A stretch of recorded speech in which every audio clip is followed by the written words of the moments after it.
Assalamualaikum. Hai Mams, apa kabar semuanya? Mudah-mudahan selalu sehat dan selalu semangat dalam menjalani aktivitasnya ya. Karena bahan-bahan masakan di kulkas itu udah pada habis. Nah, sekarang tuh aku lagi di pasar Mams. Aku mau belanja bahan masakan untuk 1 minggu ke depan. Kali ini aku tuh ke pasarnya sendiri aja Mams, karena kalau bareng sama Pak suami otomatis anak aku juga harus diajak.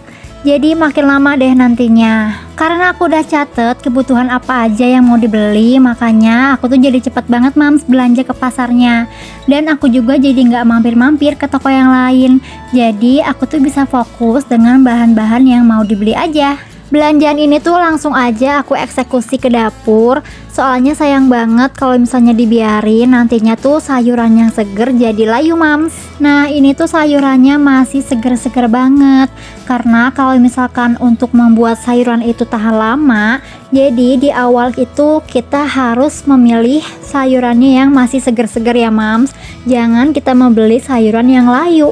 Apalagi aku kan untuk stok 1 minggu ke depan ya. Kalau belinya yang layu nanti tuh cepet banget busuknya.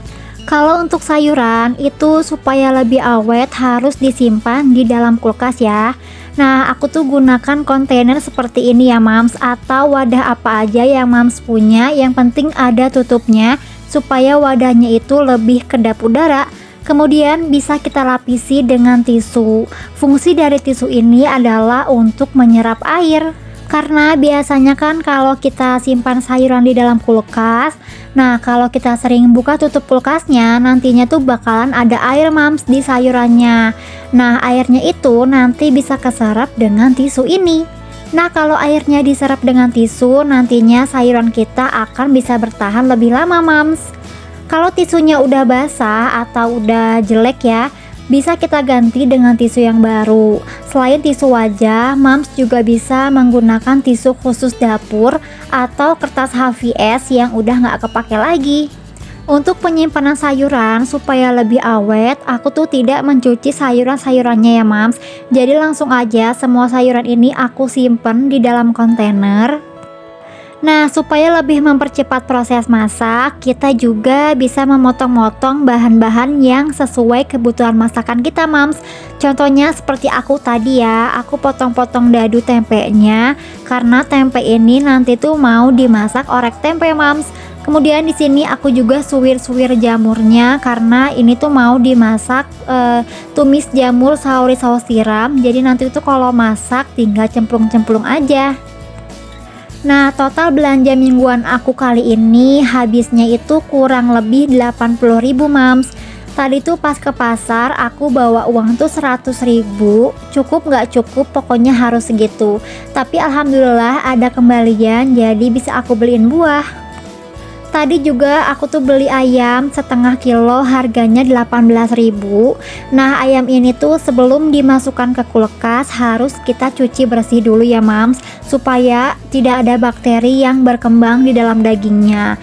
Nah kecuali kalau Mams beli daging yang merah seperti daging kambing atau daging sapi, itu jangan dicuci dulu ya Mams, langsung aja dimasukin ke dalam kulkas.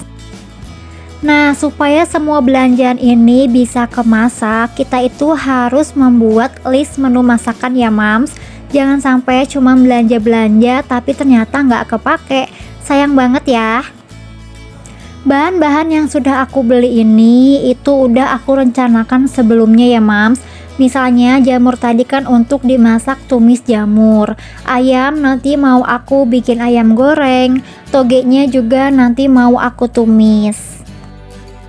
Nah kalau percabean seperti ini harus kita buang-buangin dulu beberapa cabai yang udah busuk ya Mams, sebelum kita masukkan cabai yang baru kita beli. Karena kalau nggak dipisah-pisahin nantinya tuh cabai yang seger akan jadi cepat busuk juga. Nah supaya cabai ini tuh bisa tahan lama, Mams bisa petik-petikin dulu tangkai yang ada di cabainya ya. Nah cabai ini juga jangan dicuci ya Mams, pokoknya kita harus segera masukkan ke dalam kulkas dalam keadaan kering. Oh ya, supaya cabai ini bisa lebih awet atau tahan lama, Mams bisa simpan bawang putih yang udah dikupas. ke dalam wadah cabai ini, karena bawang putih itu bisa menghambat pertumbuhan bakteri, Mams. Nah, di sini tuh aku pisah-pisahin cabai domba, cabai hijau, dan cabai keriting ya, Mams, supaya kelihatan lebih rapi aja, dan nanti kalau mau masak itu tinggal ambil sesuai kebutuhan. Untuk sayuran yang hijau-hijau seperti kangkung, bayam, itu nggak bisa kita simpan lama-lama di dalam kulkas ya, Mams. Paling lama itu bisa bertahan selama 5 hari. Nah, kalau sayuran yang awet itu seperti wortel, brokoli, kol juga sama awet kok, Mams, bisa tahan sampai 2 minggu. Kalau untuk sayuran yang nggak boleh disimpan di dalam kulkas itu adalah kentang, dan kalau Mams punya daun kemangi itu nggak boleh disimpan di kulkas ya, Mams, pasti akan cepet busuk. Jadi bagusnya itu kentang disimpan di suhu ruangan aja ya. Di sini aku juga pilih-pilih lagi beberapa bawang putih yang udah pada keriput-keriput, Mams. Memang bawang putih aku ini lebih awet ya dibandingkan bawang merah, karena kalau aku masak tuh lebih enak dibanyakinnya bawang merah ya, Mams. Oh ya, untuk Mams yang baru mendengar istilah food preparation, jadi food preparation ini adalah cara menyiapkan makanan untuk beberapa hari ke depan agar memudahkan kita dalam memasak. Dengan cara ini kita juga bisa membuat masakan sehari-hari atau bekal makanan menjadi lebih singkat, Mams, tanpa harus menyiapkan semuanya dari awal. Dan manfaatnya juga banyak banget loh, Mams. Yang pertama, kita itu bisa menghemat uang. Kemudian kita juga bisa menghemat waktu. Apalagi untuk Mams yang bekerja di luar, pastinya kalau mau masak pagi-pagi itu harus super cepat ya, Mams. Nah, kalau Mams sudah menerapkan food preparation ini pastinya sangat membantu, Mams. Tapi untuk Mams yang masih pemula, aku saranin jangan terlalu banyak nyetok bahan-bahan sayuran ya. Takutnya nanti nggak kepake dan malah jadi busuk. Kita bisa coba dulu aja untuk merencanakan masakan 2 atau 3 hari ke depan. Nanti kalau sudah berhasil, semua bahan-bahan yang kita udah beli itu kepake dan nggak busuk, baru deh kita coba untuk merencanakan 1 minggu ke depan, Mams. Di sini aku juga beli keciwis. Ini tuh harganya cuma 3.000 tapi dapat banyak banget. Dan aku juga beli daun bawang. Cara menyimpan daun bawang, kita bisa potong dulu ya akarnya. Kemudian kita bisa potong dibagi menjadi 2 bagian supaya bisa muat ya di kontainernya.